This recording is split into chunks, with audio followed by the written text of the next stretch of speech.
নিজের ধর্ম সম্পর্কে ন্যূনতম জ্ঞান না থাকলে কেন নিজেকে মুসলমান বলে দাবি করবেন?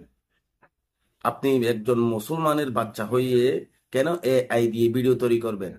দেখছেন না এআই তে তারা নিজেদের মতো করে কিছু মানুষ তৈরি করে দিচ্ছে এবং ওই মানুষ কথা বলছে, হাঁটা চলা করছে, এবং আমাদের মতো কিছু মুসলমানের বাচ্চারা ওই ভিডিও কিছু ভিউ এবং ইনকাম পাওয়ার জন্য স্বাচ্ছন্দ্যবোধ ভাবে ফেসবুক সোশ্যাল মিডিয়ায় আপলোড করছে। রাসূল সাল্লাল্লাহু আলাইহি ওয়াসাল্লাম বলেন, যে ব্যক্তি কোনো প্রাণীর ছবি আঁকলো তাকে কিয়ামতের দিন বাধ্য করা হবে ওই ছবিতে প্রাণ দেওয়ার জন্য। এখন এআই তো ছবি নয়, গোটা মানুষ তৈরি করে দিচ্ছে। ওই মানুষ সাধারণ মানুষের মতো, আমাদের মতো কিছু মানুষ তৈরি করে দিচ্ছে। ওই মানুষ কথা বলছে, হাঁটা চলা করছে। এটা অনেক মারাত্মক, এটা অনেক ঝুঁকি। এটা মুসলমানদের ইমান নিয়ে খেলা করার মতো একটা বিষয়।